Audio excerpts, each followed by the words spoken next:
20-ാം നൂറ്റാണ്ടിന്റെ ആദ്യ പകുതി വരെ അമേരിക്കയിൽ രാജ്യ നിയമങ്ങൾക്ക് യാതൊരു സ്ഥാനവും നൽകാത്ത ദേശങ്ങൾ ചിലയിടങ്ങളിൽ ഉണ്ടായിരുന്നു. ഔട്ട്ലോ എന്ന് വിളിക്കുന്ന ഈ പ്രദേശത്ത് അക്കാലത്ത് നിരവധി കൊള്ളസംഘങ്ങൾ താവളം ഉറപ്പിച്ചു. അവിടുത്തെ നിയമങ്ങളും നിയമദാതാക്കളും ഇവർ തന്നെയായിരുന്നു. ട്രെയിൻ കൊള്ളയും മോഷണവും കൊലപാതകവും പിടിച്ചുപറിയുമായിട്ട് അവർ അവിടെ അടക്കി ഭരിച്ചു. ഗവൺമെന്റിന് എന്നും ഇവർ ഒരു തലവേദനയായിരുന്നു. പോലീസിന് അവിടേക്ക് പ്രവേശനമില്ല. അവിടെയുള്ളവർ ചെയ്യുന്ന കുറ്റങ്ങൾക്ക് ക്രിമിനൽസ് ആയിരുന്നു ശിക്ഷ വിധിച്ചിരുന്നത്. ഇതാണ് വൈൽഡ് വെസ്റ്റ് കൾച്ചർ. വൈൽഡ് വെസ്റ്റുമായിട്ട് ബന്ധപ്പെട്ട് ബോൺ ചില്ലിംഗ് ആയ ഒരു സീരിയൽ കില്ലറുടെ കഥ നമ്മൾ പറഞ്ഞിട്ടുണ്ട്, ലിവർ ഈറ്റിംഗ് ജോൺസൺ. ആ വീഡിയോയുടെ ലിങ്ക് താഴെ കൊടുക്കുന്നുണ്ട്. പോയ 3 നൂറ്റാണ്ടുകൾക്കിടയിൽ ഇത്തരം നിരവധി സംഘങ്ങൾ രൂപപ്പെട്ടു. പോലീസുകാരുമായിട്ട് മാത്രമായിരുന്നില്ല അവരുടെ കലഹം, ഗ്യാങ്ങുകൾ തമ്മിലും പരസ്പരം ആക്രമണം സർവ്വസാധാരണമായിരുന്നു. അത്തരമൊരു കലുഷിതമായ കാലത്തിലായിരുന്നു അവളും അവനും പ്രത്യക്ഷപ്പെട്ടത്. അവർ നടന്ന വഴികളിൽ നിരപരാധികളുടെ രക്തം ചാലിട്ടൊഴുകി. അവളുടെ പേരാണ് ബോണി പാർക്കർ. കൊല്ലുന്ന രാജാവിന് തിന്നുന്ന മന്ത്രി എന്ന പോലെ ബോണിയുടെ കൂടെ അവളുടെ കാമുകനും സംഘത്തിലെ നേതാവുമായിരുന്ന ക്ലൈഡ് ചെസ്റ്റ്നട്ട് ബാരോയും ഉണ്ടായിരുന്നു. പിൽക്കാലത്ത് ഈ സംഘം ബാരോ ഗ്യാങ് എന്ന പേരിൽ അറിയപ്പെട്ടു. ഗ്രേറ്റ് ഡിപ്രഷൻ എന്നറിയപ്പെടുന്ന അമേരിക്കയിലെ ക്ഷാമകാലത്താണ് ബാരോ ഗ്യാങ് കൊലപാതക പരമ്പരകൾ നടത്തിയത്. അവർ വധിച്ചതിൽ ഏറെയും പോലീസുകാരായിരുന്നു.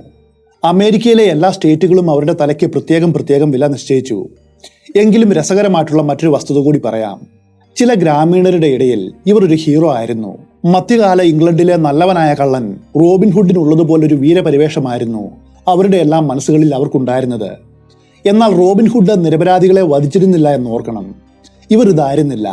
കണ്ണിൽ കണ്ടവരെയെല്ലാം കൊന്നൊടുക്കി. സംഘടനകളും ചേസിങ്ങും വെടിവയ്പും കവർച്ചയും കൊലപാതകവും ജയിൽ ചാട്ടവും നിറഞ്ഞ അവരുടെ കഥയിലേക്ക് ഏവർക്കും സ്വാഗതം.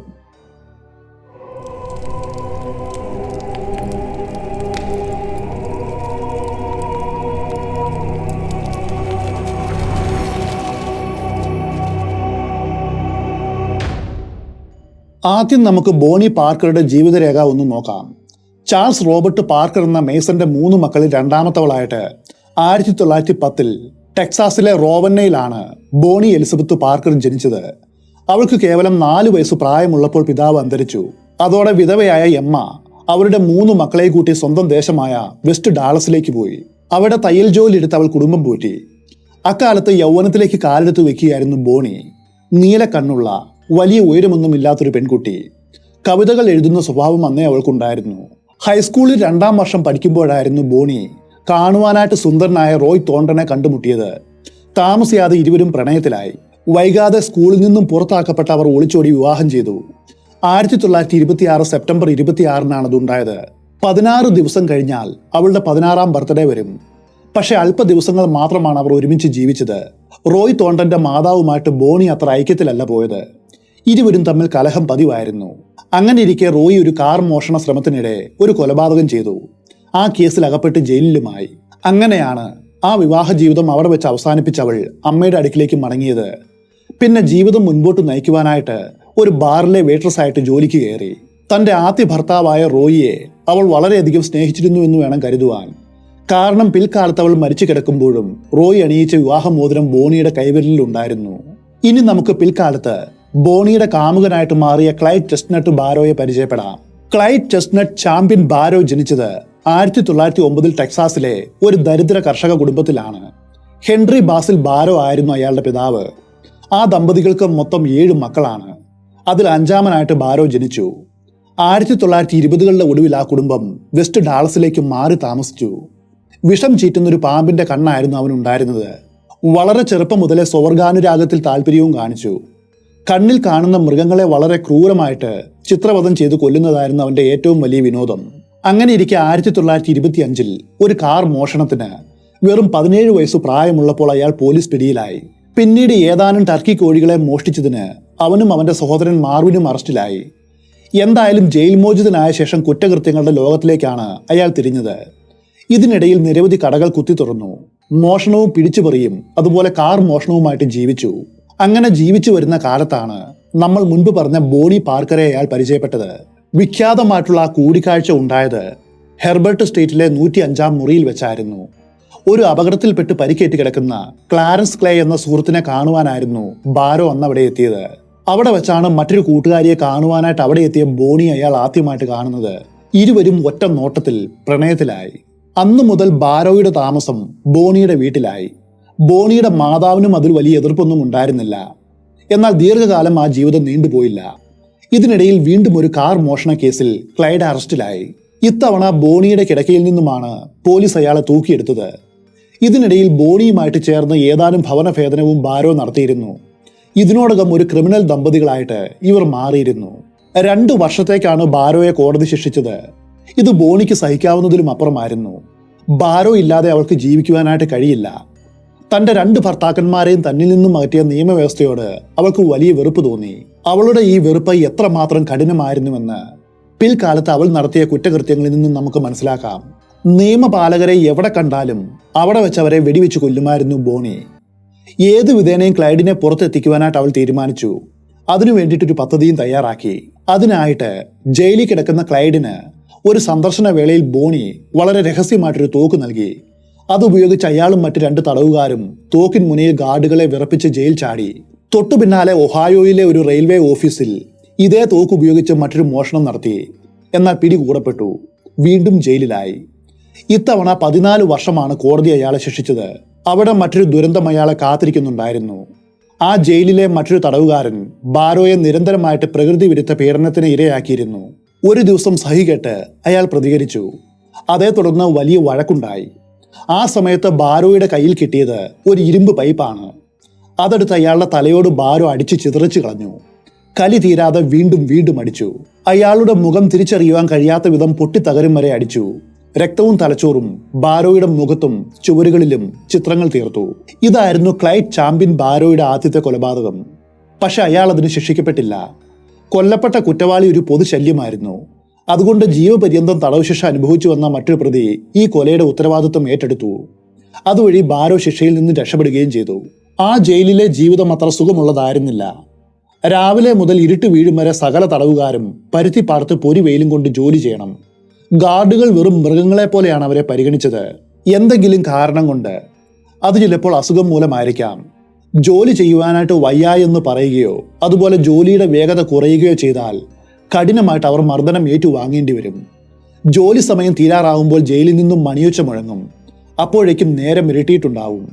പിന്നെ സെല്ലുകളിലേക്ക് തടവുകാരുടെ കൂട്ടയോട്ടമാണ്. അവർക്ക് പിന്നിലും വശങ്ങളിലും കുതിരപ്പുറത്ത് ഗാർഡുകളും കാണും. മൃഗങ്ങളെ തെളിച്ചുകൊണ്ട് പോകും പോലെയാണ് അവർ തടവുകാരെ കൊണ്ടുപോയത്. പിന്നിലായി പോയവരെ മാരകമായിട്ട് മർദ്ദിക്കുകയും ചെയ്യും. ബാരോയ്ക്ക് ഈ ജീവിതം നരക തുല്യമായിരുന്നു. അയാളുടെ മനസ്സിലും നിയമത്തോടും നിയമപാലകരോടുമുള്ള വെറുപ്പ് അനുനിമിഷം വർദ്ധിച്ചു വന്നു. അതോടെ എങ്ങനെ ഈ അടിമപ്പണിയിൽ നിന്നും രക്ഷപ്പെടാമെന്നായി അയാളുടെ ചിന്ത. അപ്പോഴാണ് ജയിലിലുള്ള മറ്റൊരു നിയമം അയാൾ അറിയുന്നത്. വികലാംഗർക്ക് ജോലി ചെയ്യേണ്ട ആവശ്യമില്ല. അപ്പോൾ താനൊരു വികലാംഗനായിട്ട് മാറിയാൽ ഈ അടിമപ്പണിയിൽ നിന്ന് രക്ഷപ്പെടുവാനായിട്ട് കഴിയും. അതോടെ സൂത്രശാലിയായ ക്ലൈഡ് ജയിലർക്ക് വലിയൊരു തുക കൈക്കൂലി നൽകിയിട്ട് തന്റെ കാലുകളിലെ 2 വിരലുകൾ മറ്റൊരു തടവുകാരന്റെ സഹായത്തോടെ മുറിച്ചു മാറ്റി. ഇതോടുകൂടിയിട്ട് വികലാംഗനായിട്ട് പരിഗണിക്കപ്പെട്ട അയാളെ ഭാരപ്പെട്ട ജോലികൾ ചെയ്യുവാനായിട്ട് നിയമിക്കാതെയായി. എന്നാൽ ഇതേ സമയത്ത് വെളിയിൽ മറ്റു ചില സംഭവ വികാസങ്ങൾ അരങ്ങേറുന്നുണ്ടായിരുന്നു. തന്റെ മകനെ ജാമ്യത്തിലെടുക്കുവാനായിട്ട് ക്ലൈഡിന്റെ അമ്മ നിരവധി നിവേദനങ്ങൾ ഉന്നത അധികാരികൾക്ക് നൽകിയിരുന്നു. പലതും തള്ളപ്പെട്ടു. ആ സമയത്താണ്, കൃത്യമായിട്ട് പറഞ്ഞാൽ 1932 ഫെബ്രുവരി മാസത്തിൽ ടെക്സാസിലെ ഗവർണറായിട്ട് മാ ഫെർഗൂസൺ എന്ന വനിത ചുമതലയേൽക്കുന്നത്. ചുമതലയേറ്റതിന്റെ ആദ്യപടിയായിട്ട് എല്ലാ തടവുകാർക്കും അവർ പരോൾ അനുവദിച്ചു. ഇവിടെ മറ്റൊരു രസമുണ്ട്. ഫെർഗൂസൺ ഈ ഉത്തരവിടുന്നതിനും കേവലം 6 ദിവസം മുൻപാണ് ബാരോ തന്റെ കാൽ വിരലുകൾ മുറിച്ചു കളഞ്ഞത്. ഒരു വികലാംഗനായിട്ടാണ് അയാൾ പുറത്തേക്ക് വന്നത്.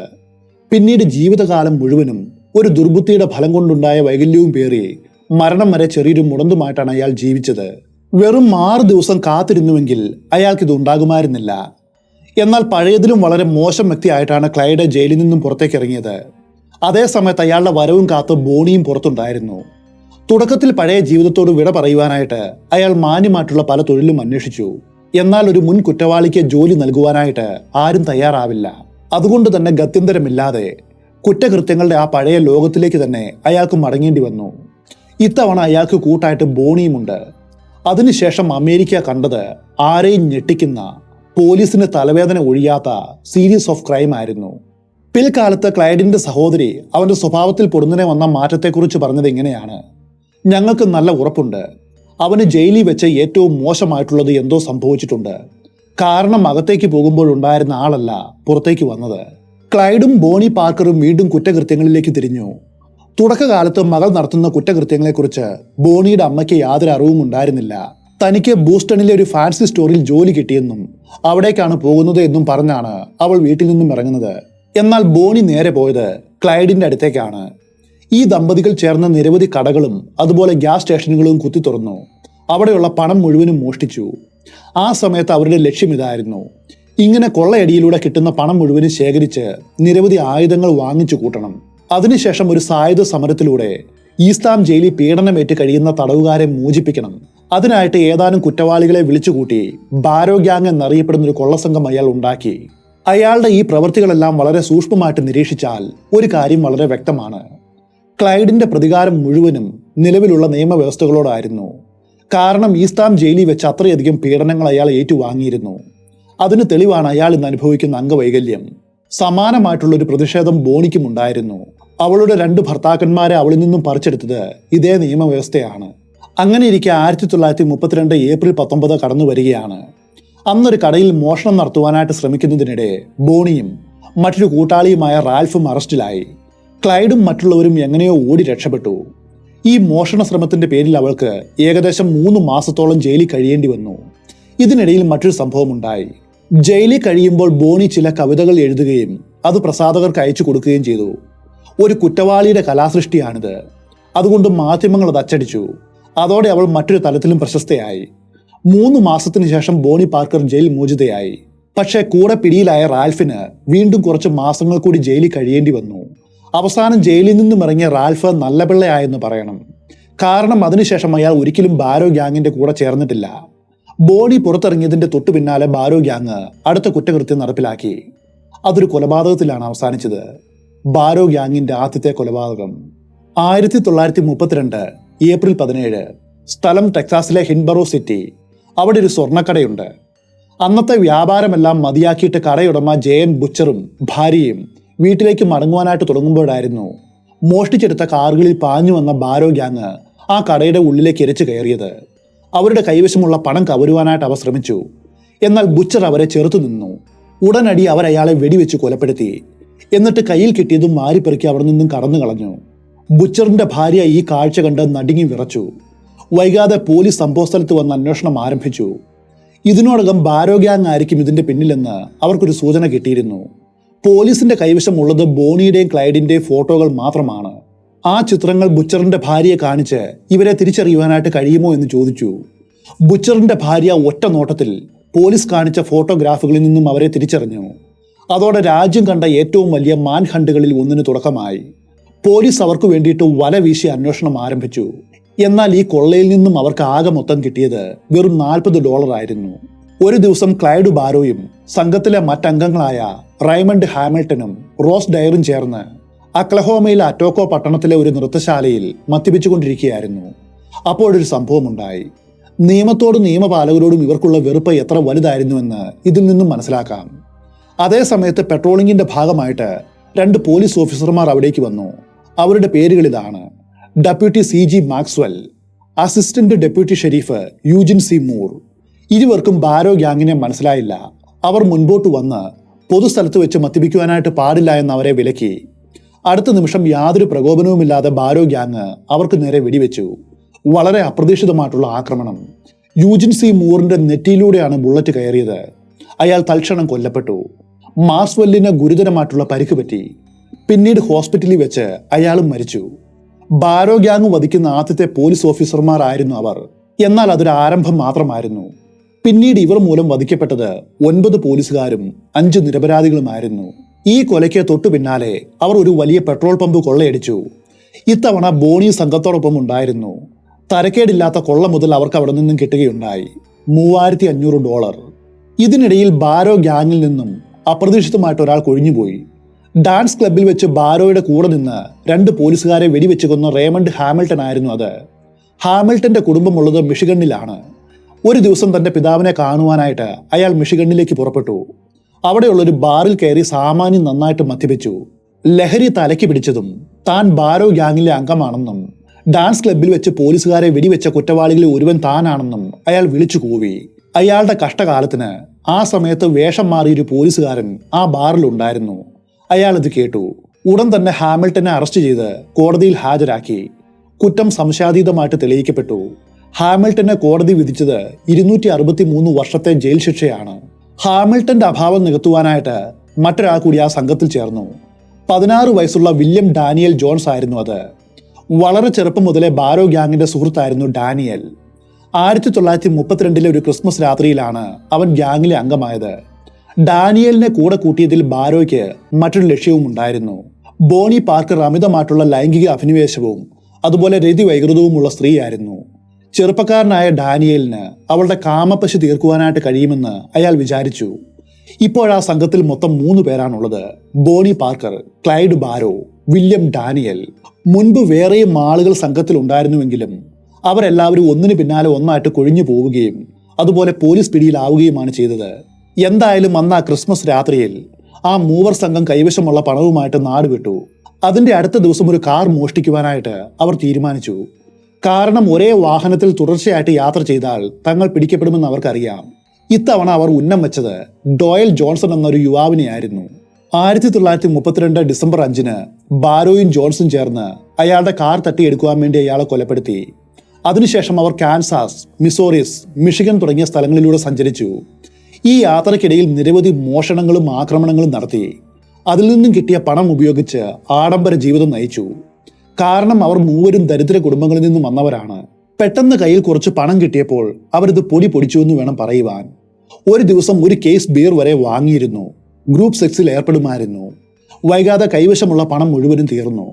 ഇനി പണം വേണമെങ്കിൽ അടുത്ത ക്രൈം ചെയ്യണം. അതിനു വേണ്ടിയിട്ട് 2 ശ്രമങ്ങളാണ് ഇവർ നടത്തിയത്. അവരുടെ ഒന്നാമത്തെ ഇര 67 വയസ്സുള്ള ഹോവാർഡ് ഹാൾ എന്ന വൃദ്ധനായിട്ടുള്ള കശാപ്പുകാരനായിരുന്നു. അയാളുടെ വയറ്റിൽ നിറയൊഴിച്ചത് വില്യം ഡാനിയലാണ്. അയാൾ കൊല്ലപ്പെട്ടു.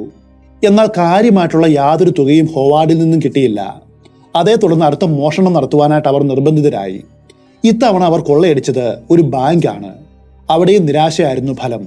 കേവലം $80 മാത്രമാണ് അവർക്ക് അവിടെ നിന്നും കിട്ടിയത്.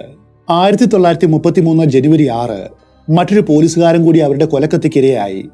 ടാറന്റ് കൗണ്ടിയിലെ ഡെപ്യൂട്ടി ആയിരുന്നു മാൽക്കൺ ഡേവിസ്. അന്നേ ദിവസം അയാൾ മറ്റൊരു ബാങ്ക് റോബേഴ്സിനെ പിന്തുടരുകയായിരുന്നു. എന്നാൽ അവിചാരിതമായിട്ട് ഡേവിസ് എത്തപ്പെട്ടത് ഈ ബാരോ ഗ്യാങ്ങിന്റെ മുൻപിലാണ്. യാതൊരു പ്രകോപനവുമില്ലാതെ അവർ അദ്ദേഹത്തെ വെടിവെച്ചു കൊന്നു. അതിനെ തുടർന്ന് കൊള്ളയും കൊലയുമായിട്ട് അവർ ഊരുചുറ്റി. അതിന്റെ അവസാനം അവർക്ക് ഒളിച്ചു താമസിക്കേണ്ട ഗതികേട് ഉണ്ടാവുകയാണ്. അങ്ങനെയാണ് 1933 മാർച്ചിൽ ബോണിയും കൂട്ടരും മിസോറിയിലുള്ള ഒരു വീട് വാടകയ്ക്കെടുത്ത് അവിടെ രഹസ്യമായിട്ട് താമസം തുടങ്ങിയത്. ഇതിനിടയിൽ അവരുടെ സംഘത്തിലേക്ക് പുതിയ 2 പേർ കൂടി ചേരുകയാണ്. അത് വേറെ ആരുമായിരുന്നില്ല, ബാരോയുടെ സഹോദരൻ ബക്കും അവന്റെ ഭാര്യ ബ്ലാഞ്ചയുമായിരുന്നു. ബാരോ ഗ്യാങ് അമേരിക്കയിൽ ഉടനീളം കുറ്റകൃത്യങ്ങൾ നടത്തി അഴിഞ്ഞാടുന്ന സമയത്ത് ബക്ക് ഒരു മോഷണ കുറ്റത്തിന് ജയിലിലായിരുന്നു. അങ്ങനെ ഇരിക്കെ 1933 മാർച്ച് 22 അയാൾ ജയിൽ മോചിതനായി. തൊട്ടു പിന്നാലെ ബക്കും ഭാര്യ ബ്ലാഞ്ചയും നേരെ ബാരോയുടെയും ബോണിയുടെയും ഒളിവ് സങ്കേതത്തിൽ എത്തുകയാണ്. അവർക്ക് അവരോട് പറയുവാനുണ്ടായിരുന്നത് നല്ലൊരു കാര്യമായിരുന്നു: കുറ്റങ്ങൾ സമ്മതിക്കുക, എന്നിട്ട് പോലീസിന് കീഴടങ്ങുക. എന്നാൽ അതിനുള്ള സമയം ഇതിനോടകം കഴിഞ്ഞു പോയിരുന്നു. അന്ന് രാത്രിയിൽ നടന്ന മത്ത് സൽക്കാരവും ചീട്ടുകളിയും അതിന്റെ മൂർധന്യത്തിലെത്തി. അപ്പോൾ ക്ലൈഡിന്റെ കയ്യിലുള്ള തോക്കിൽ നിന്നും അബദ്ധത്തിൽ ഒരു വെടിപൊട്ടി. സമീപവാസികൾ ഈ വെടിയൊച്ച കേട്ടു. ഉടനടി അവർ പോലീസിനെ വിവരം അറിയിച്ചു. തൊട്ടു പിന്നാലെ ആയുധധാരികളായിട്ടുള്ള 5 പോലീസുകാർ 2 കാറുകളിലായി അവിടേക്ക് എത്തി. അവരാദ്യം വിചാരിച്ചത് ആ കെട്ടിടത്തിന്റെ ഉള്ളിൽ ഏതെങ്കിലും കള്ളക്കടത്തുകാർ ആയിരിക്കുമെന്നാണ്. എന്നാൽ പെട്ടെന്ന് അവർക്ക് മനസ്സിലായി ആ കെട്ടിടത്തിന്റെ ഉള്ളിലുള്ളത് ബാരോ ഗ്യാങ് ആണെന്ന്. അതിനെ തുടർന്ന് ഇരുപക്ഷത്തു നിന്നും കനത്ത വെടിവയ്പുണ്ടായി. ഈ വെടിവയ്പിൽ ഡിറ്റക്റ്റീവ് ഹാരി മഗ്ഗിന്നിസ് ഉൾപ്പെടെ 2 പോലീസുകാർ സംഭവ സ്ഥലത്ത് തന്നെ മരിക്കുകയും മറ്റൊരാൾക്ക് ഗുരുതരമായിട്ടുള്ള പരിക്ക് പറ്റുകയും ചെയ്തു. മറ്റൊരു ഉദ്യോഗസ്ഥനായ GB ഖാലർ ഈ വെടിവയ്പിൽ നിന്നും രക്ഷപ്പെടുവാനായിട്ട് ഒരു ഓക്ക് മരത്തിന് പിന്നിൽ ജീവനും കൊണ്ട് ഒളിച്ചു. ഏകദേശം 30 ബുള്ളറ്റുകളായിരുന്നു ആ മരത്തിൽ നിന്നും പിന്നീട് നീക്കം ചെയ്തത്. വെടിയുണ്ടയേറ്റ് മരം ചിന്നിക്കീറി അതിന്റെ ചീളുകൾ മുഖത്തടിച്ച് GB ഖാലറിന്റെ മുഖത്ത് വലിയ മുറിവുകൾ ഉണ്ടായി. ഈ സമയം കൊണ്ട് ബോണി പാർക്കർ സംഘത്തിലുള്ള നിസാരമായ പരിക്ക് പറ്റിയ മറ്റ് 3 പുരുഷന്മാരെയും കാറിൽ കയറ്റി അവിടെ നിന്നും രക്ഷപ്പെട്ടു. ബക്കിന്റെ ഭാര്യ ബ്ലാഞ്ചയെ മാത്രം അവിടെ ഉപേക്ഷിച്ചു. ബ്ലാഞ്ചെ ആവട്ടെ നല്ലൊരു നടിയായതുകൊണ്ട് ഒന്നും അറിയാത്ത ഒരാളെ പോലെ നാട്യം കാണിച്ച് അവിടെ നിന്ന് സമർത്ഥമായിട്ട് രക്ഷപ്പെട്ടു. പിന്നീട് വീണ്ടും സംഘത്തിൽ ചേർന്നു.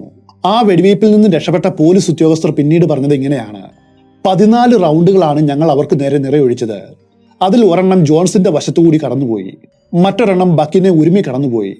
ക്ലൈഡിന്റെ ദേഹത്തൊരു ബുള്ളറ്റ് പതിച്ചെങ്കിലും അയാളുടെ സ്യൂട്ട് ബട്ടണിൽ തട്ടിയത് തെറിച്ചുപോയി. തലമുടി നാരഴയ്ക്കാണ് ഇത്തവണ ബാരോ ഗ്യാങ് രക്ഷപ്പെട്ടത്.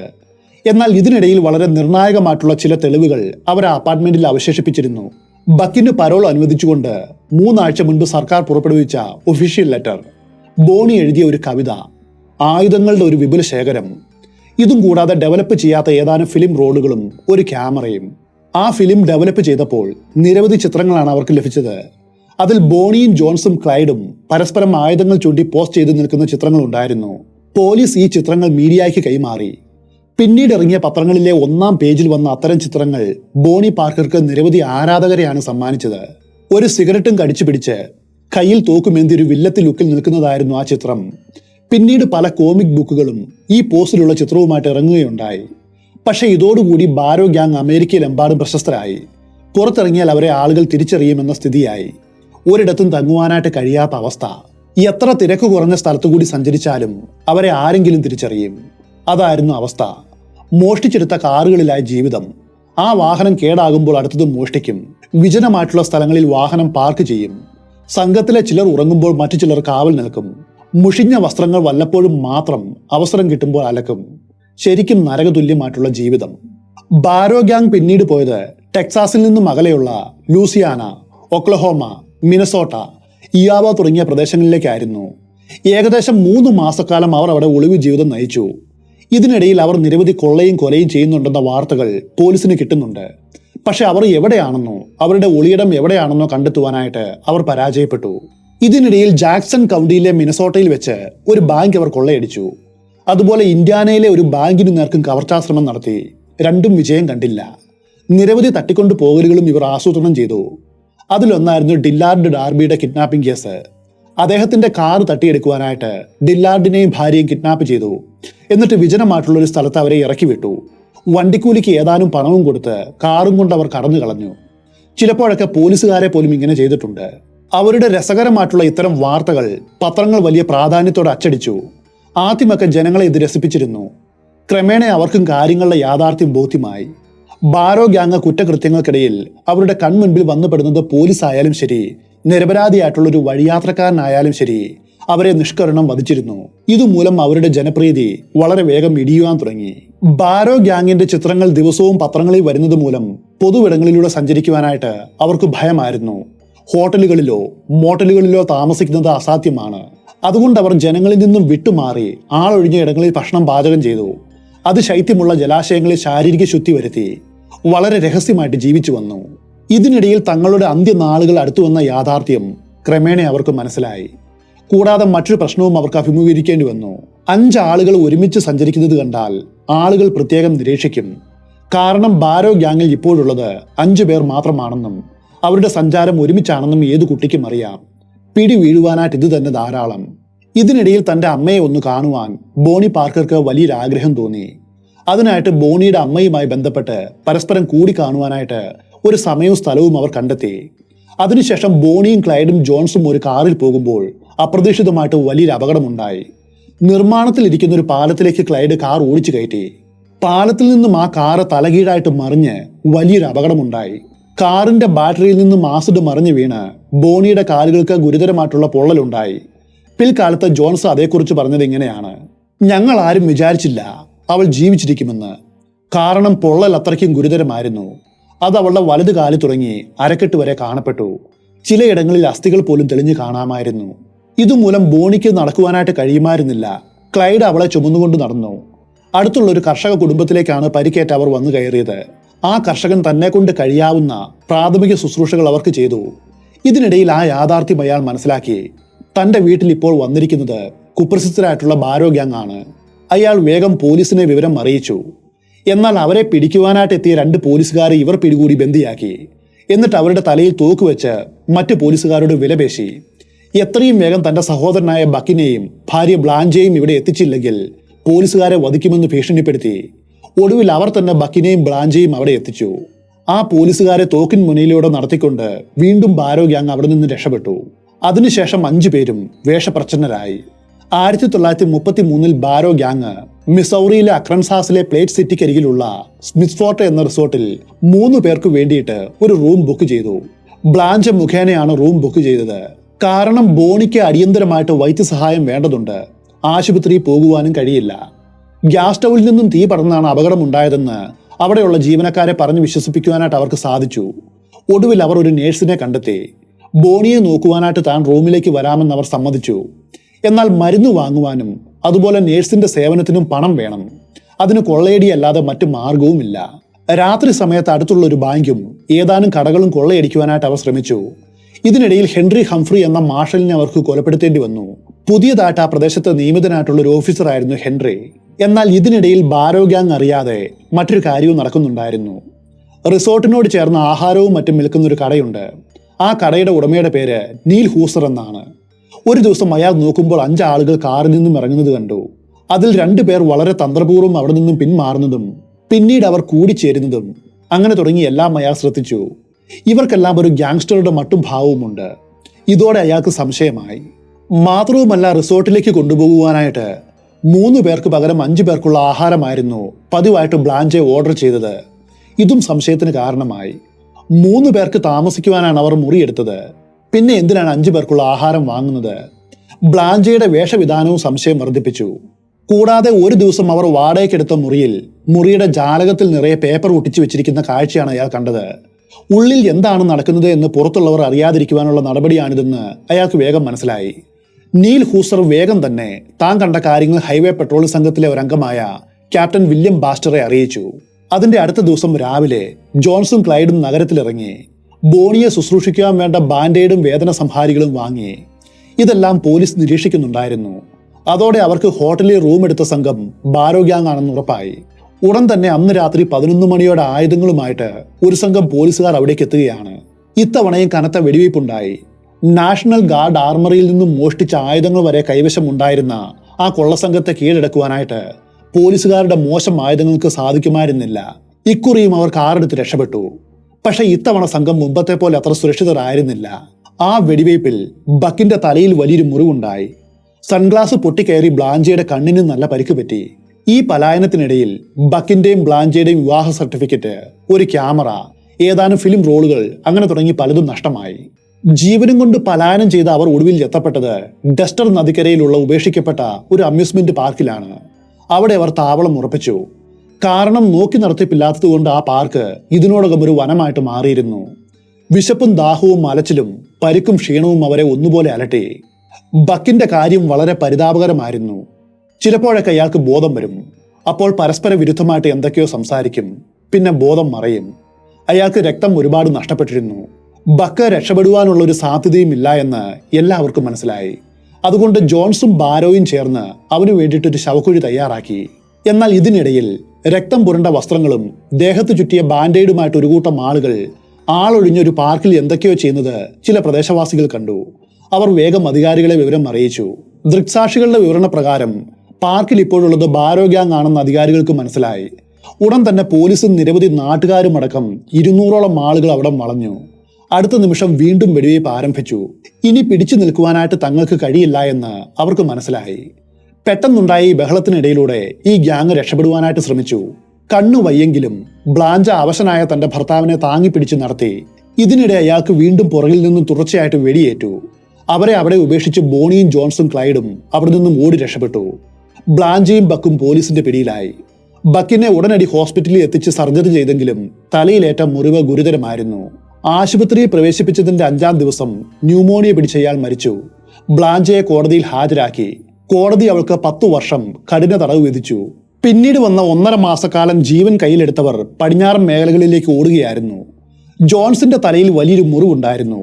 ബക്കിന്റെ കൈത്തണ്ടയിലൂടെ 4 ബുള്ളറ്റുകൾ കയറി ഇറങ്ങി പോയിരുന്നു. ബോണിയുടെ സ്ഥിതിയും വ്യത്യസ്തമല്ല. അവൾക്കേറ്റ പരിക്ക് അപ്പോഴും ഗുരുതരമായിരുന്നു. ഇതിന്റെ ഇടയിലും അവർ ചില കൊള്ളകൾ നടത്തി.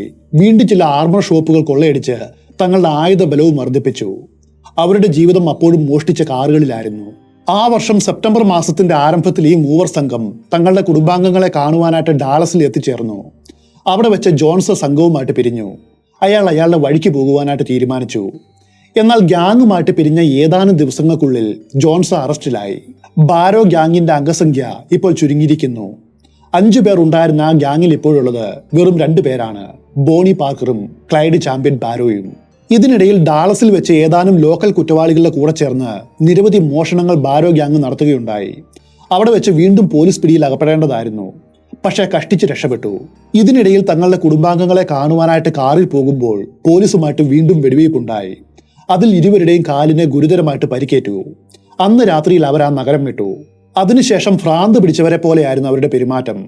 ഈ കാലഘട്ടത്തിലായിരുന്നു ഇരുവരും ചേർന്ന് ഏറ്റവും അധികം കൊലപാതകങ്ങൾ നടത്തിയത്. പോലീസുകാരും സാധാരണക്കാരും ഉൾപ്പെടെ നിരവധി പാവങ്ങൾ മരിച്ചു വീണു. ഇത്തവണ പോലീസിന്റെ പിടിയിൽപ്പെടാതിരിക്കുവാനായിട്ട് അവർ മറ്റൊരു അതിബുദ്ധി കൂടി കാണിച്ചിരുന്നു. ബോണി ക്ലൈഡിനെ സ്ത്രീവേഷം കെട്ടിച്ചു. കാരണം പോലീസ് അന്വേഷിക്കുന്നത് ഒരു സ്ത്രീയെയും പുരുഷനെയുമാണെന്ന് അവർക്കറിയാം. ഒരു സ്ത്രീയും പുരുഷനും നടന്നു പോയാൽ ആരും സംശയിക്കും. എന്നാൽ രണ്ട് സ്ത്രീകൾ നടന്നു പോയാൽ അങ്ങനെ സംശയിക്കില്ല. അങ്ങനെ കുറച്ചു കാലം നിയമപാലകരുടെ കണ്ണു വെട്ടിക്കുവാനായിട്ട് ഇവർക്ക് ഇതുമൂലം സാധിച്ചു. ഇങ്ങനെയുള്ള യാത്രക്കിടയിൽ വെച്ച് ഇവരെ കണ്ട് സംശയം തോന്നിയ രണ്ട് പോലീസുകാരെ അവർ വെടിവെച്ചു കൊന്നു. ഈ കൊലപാതകം നടന്ന് വെറും 5 ദിവസം കഴിഞ്ഞതും അടുത്ത കൊലയും അവർ നടത്തി. ഇത്തവണ ബാരോയുടെ തോക്കിനിരയായിട്ട് ജീവൻ കളയേണ്ടി വന്നത് കാൾ കാമ്പൽ എന്ന ഒരു ഉദ്യോഗസ്ഥനായിരുന്നു. 1934 ജനുവരി 16 ബാരോയും ബോണിയും ചേർന്ന് അവരുടെ ഏറ്റവും വലിയ ആഗ്രഹം, അതായത് ജീവിതത്തിന്റെ തുടക്കകാലത്തെ ആഗ്രഹം നിറവേറ്റി. അവർ ഈസ്താം ജയിലിൽ നിന്നും ഹാമിൽട്ടൺ, മെത്വിൻ അങ്ങനെ തുടങ്ങിയ കുറ്റവാളികളെ അടക്കം ഏതാനും കുറ്റവാളികളെ ജയിൽ ചാടുവാനായിട്ട് സഹായിച്ചു. ഇതിനിടയിൽ ബാരോ ഗ്യാങ്ങിലെ ഒരു മുൻ അംഗമായിരുന്ന ജോയ് പാൽമർ മേജർ ജോ ക്രോസിനെ വെടിവെച്ചു. ഏതാനും ദിവസങ്ങൾ ആശുപത്രിയിൽ കിടന്ന ശേഷം അയാൾ മരിച്ചു. എന്നാൽ അയാൾ മരിക്കും മുൻപ് ജയിലിലെ ചീഫായ ലീ സിമ്മോൺസ് ജോ ക്രോസിന് ഒരു വാക്കു കൊടുത്തു. ഇതിന് ഉത്തരവാദികളെ ഒരു വേട്ടപ്പട്ടിയെ പോലെ താൻ പിന്തുടരുമെന്നും ഒടുവിൽ അവരെ വേട്ടയാടി നിർദാക്ഷിണ്യം വധിക്കുമെന്നുമായിരുന്നു അയാൾ കൊടുത്ത ആ വാക്ക്. എന്തായാലും ജോ ക്രോസ്മാന്റെ മരണം അധികാരികൾക്ക് വലിയൊരു ഷോക്കായിരുന്നു. അതേ വർഷം ഈസ്റ്റർ ദിനത്തിൽ ക്ലൈഡും മെത്വിനും ചേർന്ന് ഹൈവേ പോലീസ് ഓഫീസറായിരുന്ന HT മർഫിയെയും എഡ്വേർഡിനെയും വെടിവെച്ചു കൊന്നു. ഇപ്പോൾ അവരുടെ സംഘത്തിൽ വീണ്ടും ആൾബലം കൂടിയിരിക്കുന്നു. ഈ കൊലപാതകത്തിന് ദൃക്സാക്ഷികളായിട്ട് ചിലരുണ്ടായിരുന്നു. അവർ പറഞ്ഞത് ബോണി പാർക്കറും ക്ലൈഡുമാണ് പോലീസുകാർക്ക് നേരെ ദയാരഹിതമായിട്ട് നിറയൊഴിച്ചത് എന്നാണ്. ഈ കഥ വളരെയധികം പ്രചരിച്ചു. അലറി ചിരിച്ചുകൊണ്ട് വെടിയേറ്റ് വീണ ഓഫീസർമാരുടെ അടുക്കലെത്തിയ ശേഷം സിഗരറ്റും കടിച്ചു പിടിച്ചുകൊണ്ട് ബോണി അവരുടെ ശിരസിൽ കാലുകൊണ്ട് ചവിട്ടുകയും എന്നിട്ട് വീണ്ടും വീണ്ടും നിറയൊഴിക്കുകയും ചെയ്യുന്നത് താൻ കണ്ടുവെന്ന് ഒരു കർഷകൻ പറഞ്ഞു. ഇത്തരം വാർത്തയ്ക്കൊപ്പം തന്നെ മറ്റൊരു കാര്യം സംഭവിച്ചിരുന്നു. കൊല്ലപ്പെട്ട മർഫിയുടെ ഭാവി വധു വിവാഹ വസ്ത്രവും അണിഞ്ഞ് അദ്ദേഹത്തിന്റെ ശവമഞ്ചത്തിന്റെ അരികിൽ നിൽക്കുന്ന ചിത്രങ്ങളും വന്നിരുന്നു. ഇത് വളരെയധികം ജനരോഷത്തിന് കാരണമായി. പിന്നീട് ഈ കുറ്റകൃത്യത്തിൽ ഉൾപ്പെട്ട മെത്വിൻ പറഞ്ഞത് ഇങ്ങനെയാണ്: ആ പോലീസുകാരെ വധിക്കേണ്ട യാതൊരു കാരണവുമില്ലായിരുന്നു. എന്നാൽ ക്ലൈഡാണ് ഓഫീസർമാരെ വധിക്കണമെന്ന തീരുമാനമെടുത്തത്. അതിന് പ്രകാരം ആദ്യം വെടിവെച്ചത് താനായിരുന്നു. ആ സമയത്ത് ബോണി കാറിന്റെ ഉള്ളിൽ മയങ്ങുകയായിരുന്നു. സത്യത്തിൽ ബോണി പാർക്കർ വെടിയേറ്റ് വീണ ഓഫീസർമാരെ സഹായിക്കുവാനായിരുന്നു അവരുടെ അരികിലേക്ക് ഓടിയെത്തിയത്. ഇതോടുകൂടി ബാരോ ഗ്യാങ്ങിനെ എൻകൗണ്ടർ ചെയ്യുവാനുള്ള ഉത്തരവിറങ്ങി. ബോണിയെയും ക്ലൈഡിനെയും വെടിവെച്ച് കൊല്ലുകയല്ലാതെ വേറെ മാർഗമില്ലെന്ന അവസ്ഥയായി. അവർ പൊതുജനങ്ങൾക്കൊരു ഓഫർ നൽകി. ബോണിയെയും ക്ലൈഡിനെയും ജീവനോടെ അല്ലാതെയോ പിടിക്കുന്നവർക്ക് സമ്മാനം നൽകുന്നതായിരിക്കും. നിരവധി സംസ്ഥാനങ്ങളിലെ പോലീസ് ഒരുമിച്ച് ചേർന്ന് ഈ കൊലയാളി ദമ്പതികളെ പിടികൂടുവാനായിട്ട് പദ്ധതികൾ തയ്യാറാക്കി കാത്തിരുന്നു. ഒരു ദിവസം അവർ വിചാരിച്ചത് വളരെ കൃത്യമായിട്ട് നടന്നു. 1934 മെയ് 23 അന്നാണ് ബാരോയും ബോണിയും പോലീസ് എൻകൗണ്ടറിൽ കൊല്ലപ്പെട്ടത്. അന്ന് പോലീസിന് ഒരു ഇൻഫർമേഷൻ കിട്ടിയിരുന്നു. ലൂസിയാനയിലെ ബീൻവെല്ലയിലുള്ള ഒരു ഉൾപ്രദേശത്ത് വെച്ച് ഒരു മോഷ്ടിച്ച ഫോർഡ് V8 കാറിൽ അതിവേഗതയിൽ അവർ വരുന്നുണ്ട്. വാർത്ത കിട്ടിയതും വലിയൊരു കൂട്ടം പോലീസ് സേന റോഡിന് സമീപത്തുള്ള മരക്കൂട്ടത്തിനിടയിലും പൊന്തക്കാടുകൾക്കിടയിലും ഒളിച്ചിരുന്നു. വൈകാതെ ദൂരെ നിന്നും അമിത വേഗതയിൽ പാഞ്ഞു വരുന്ന ഫോർഡ് കാർ അവർ കാണുകയാണ്. ടാർഗറ്റ് അടുത്തെത്തിയതും നിരവധി തോക്കുകളിൽ നിന്നും ഒരേ സമയം തുടർച്ചയായിട്ട് വെടിപൊട്ടി. പോലീസ് നിർത്താതെ നിറയൊഴിച്ചു. 130 വെടിയുണ്ടകൾ ആ കാറിൽ പതിച്ചു. ചുരുക്കത്തിൽ ആ ഫോർഡ് കാറ് ഒരു അരിപ്പ പോലെയായി. അതിൽ 50 വെടിയുണ്ടകൾ ഇരുവരുടെയും ദേഹത്ത് പതിഞ്ഞിരുന്നു. ആദ്യത്തെ വെടിയിൽ തന്നെ തലയ്ക്ക് പരിക്കേറ്റ ക്ലൈഡ് ഇതിനോടകം മരിച്ചിരുന്നു. ബോണിയുടെ നിലവിളി ഉയർന്നത് പോലീസുകാർ വ്യക്തമായിട്ടും കേട്ടു. എങ്കിലും വെടിവയ്പ് തുടർന്നു. ചില ഗവേഷകർ പറയുന്നത് ബാരോയ്ക്കും ബോണിക്കും ഓരോരുത്തർക്കും 50 തവണയിൽ കൂടുതൽ വെടിയേറ്റിരുന്നു എന്നാണ്. അങ്ങനെ ആ നടു റൂട്ടിൽ വെച്ച് ബാരോ ഗ്യാങ് അവസാനിച്ചു. എന്നാൽ അതൊരു അവസാനമല്ലായിരുന്നു, തുടക്കമായിരുന്നു. വിരോധാഭാസം എന്ന് പറയട്ടെ, മരണശേഷം ഇരുവരും കൂടുതൽ പ്രശസ്തരാവുകയാണ് ഉണ്ടായത്. ഈ കൊലയാളികളെ ധീരരും അമാനുഷികരുമായിട്ട് കണ്ട നിരവധി ആളുകൾ അന്നും അമേരിക്കയിൽ ഉണ്ടായിരുന്നു. ബോണിയുടെയും ക്ലൈഡിന്റെയും മരണ വാർത്തയറിഞ്ഞ് അവരുടെ ഹൃദയം തകർന്നു. അവരുടെ എല്ലാം മനസ്സിൽ ഈ ദമ്പതികൾ ഒരു ഹീറോ ആയിരുന്നു. ഒരു രാജ്യത്തെ മുഴുവൻ പോലീസ് ഡിപ്പാർട്ട്മെന്റിനെയും വെല്ലുവിളിച്ചവർ. അതുകൊണ്ട് അവരെ അവസാനമായിട്ട് ഒരു നോക്ക് കാണുവാനും അവരുടെ ശരീരത്തിൽ നിന്നും രക്തം പുരണ്ട വസ്ത്രമടക്കം കീറിയെടുക്കുവാനും തലമുടികൾ ശേഖരിക്കുവാനും പലരും മത്സരിച്ചു. ഒരു സ്മാരകം എന്ന നിലയിൽ സൂക്ഷിക്കുവാനായിരുന്നു അത്. ചിലരാകട്ടെ ഈ അവശേഷിപ്പുകൾ പിന്നീട് ഉയർന്ന തുകയ്ക്ക് ലേലം വിളിച്ച് വിറ്റുവെന്നും പറയുന്നു. ക്ലൈഡിന്റെ ട്രിഗർ വലിക്കുന്ന വിരൽ മുറിച്ചെടുക്കുവാൻ വരെ ഒരാൾ ശ്രമിച്ചു. 1 മണിക്കൂറിൽ ഏതാണ്ട് 12,000 ആളുകളാണ് അവരെ കാണുവാനായിട്ട് അവിടേക്ക് വന്നത്. അതോടെ ആ പ്രദേശത്തുള്ള കച്ചവടക്കാർക്ക് ലോട്ടറി അടിച്ചു എന്ന് വേണം പറയുവാൻ. സാധനങ്ങളുടെ വില കുതിച്ചുയർന്നു. വെറും 15 സെന്റ് വിലയുണ്ടായിരുന്ന ബിയറിന്റെ വില പെട്ടെന്ന് 25 സെന്റായി. അവരുടെ മരണ വാർത്ത അച്ചടിച്ചു വന്ന പത്രത്തിന്റെ 5 ലക്ഷം കോപ്പികളാണ് ഒറ്റ ദിവസം കൊണ്ട് വിറ്റുപോയത്. ജനബാഹുല്യം കൊണ്ട് ക്ലൈഡിന്റെ സഹോദരിക്കും ബോണിയുടെ അമ്മയ്ക്കും വരെ അവിടേക്ക് എത്തുവാനായിട്ട് കഴിഞ്ഞില്ല. ഒടുവിൽ പോലീസ് ഇടപെട്ടാണ് അവരെ മൃതദേഹം കാണിച്ചത്. തടിച്ചുകൂടിയ ആ ജനങ്ങൾ ബോണിയുടെയും ബാരോയുടെയും വീട്ടുകാരുടെ എതിർപ്പിനെ അവഗണിച്ച് 2 പേരുടെയും ശരീരം അവർ കൊല്ലപ്പെട്ട അതേ സ്ഥലത്ത് തന്നെ ഒരുമിച്ചടക്കണമെന്ന് ആവശ്യപ്പെട്ടു. ജീവിതത്തിലും നിയമനിഷേധങ്ങളിലും അതുപോലെ മരണത്തിലും അവർ ഒരുമിച്ചായിരുന്നു. ഇനി വിശ്രമിക്കുന്നതും അങ്ങനെ തന്നെ മതിയെന്നവർ നിർബന്ധിച്ചു. ഒടുവിൽ ജനവികാരം വിജയിച്ചു. അവർ കൊല്ലപ്പെട്ട ഇടത്ത് തന്നെ അവരെ ഒരുമിച്ചടക്കം ചെയ്തു. ആ കല്ലറയിൽ വിതറിയിരുന്ന പൂക്കൾ പോലും ആളുകൾ എടുത്തുകൊണ്ടുപോയി. പിന്നീട് 1934 മെയ് മാസം 26-ാം തീയതി വീണ്ടും ആ കല്ലറ തുറന്ന് വീട്ടുകാരുടെ നിർദ്ദേശപ്രകാരം പോലീസിന് അവരെ വീണ്ടും അടക്കേണ്ടി വന്നു. ബോണി പാർക്കറുടെ ശരീരം ആദ്യം ഫിഷ് ട്രാപ്പ് എന്ന സെമിത്തേരിയിലും പിന്നീട് 10 വർഷത്തിന് ശേഷം ഡാളസിലെ ക്രൗൺ ഹിൽ സെമിത്തേരിയിലേക്ക് മാറ്റി. ആ സമയത്തും 20,000 ആളുകളാണ് അവളുടെ വിലാപയാത്രയിൽ പങ്കെടുത്തത്. ഇനി ബാരോയുടെ കാര്യമെടുക്കാം. അയാളുടെ ജഡം വെസ്റ്റേൺ ഹൈറ്റ്സിലെ ഒരു സെമിത്തേരിയിലാണ് അടക്കം ചെയ്തത്. അതും സഹോദരനും മുൻ കൂട്ടാളിയുമായ മാർവിന്റെ കല്ലറയിൽ. ആ കല്ലറയിൽ അർത്ഥവത്തായിട്ടുള്ള ഒരു വാചകം കുത്തിവെച്ചിരുന്നു. അതാകട്ടെ തന്റെ മരണം ആസന്നമായെന്ന് മനസ്സിലായ സമയത്ത് ക്ലൈഡ് തന്നെ തെരഞ്ഞെടുത്തതാണ്.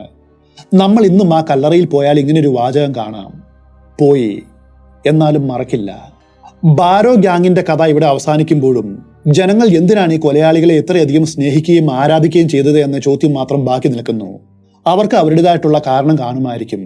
ബാരോ ഗ്യാങ്ങിന്റെ കഥ ഇവിടെ അവസാനിക്കുന്നു. നിങ്ങൾ ഇന്ന് കേട്ടത് വൈൽഡ് വെസ്റ്റ് കൾച്ചറിനെ ഒരു പുസ്തകമായിട്ട് കണ്ടാൽ ആ പുസ്തകത്തിലെ ഒരു അധ്യായം മാത്രമാണ്. ഇനിയും മറിക്കുവാനായിട്ട് അതിൽ താളുകൾ ധാരാളമുണ്ട്. അതിൽ ഇതുപോലെ ഞെട്ടിക്കുന്ന പല കഥകളും കാണാം. അത്തരമൊരു കഥ മുൻപ് ചെയ്തതിന്റെ ലിങ്ക് താഴെ കൊടുക്കുന്നുണ്ട്. Liver eating Johnson. അതൊന്ന് കേൾക്കേണ്ട കഥയാണ്. ഞാൻ ചെയ്ത വീഡിയോ ആയതുകൊണ്ട് പറയുകയല്ല. ഈ ചാനലിൽ ചെയ്തത് വെച്ചിട്ട് എനിക്ക് ഇഷ്ടപ്പെട്ട ഏതാനും കഥകളിൽ അതും ഒരെണ്ണമാണ്. ടെറർ എന്ന് പറഞ്ഞാൽ ടെററിന്റെ ഉച്ച കോടിയാണ് ആ കഥ. അത്തരം കഥകൾ ചരിത്രത്തിൽ വളരെ കുറച്ച് മാത്രമാണുള്ളൂ.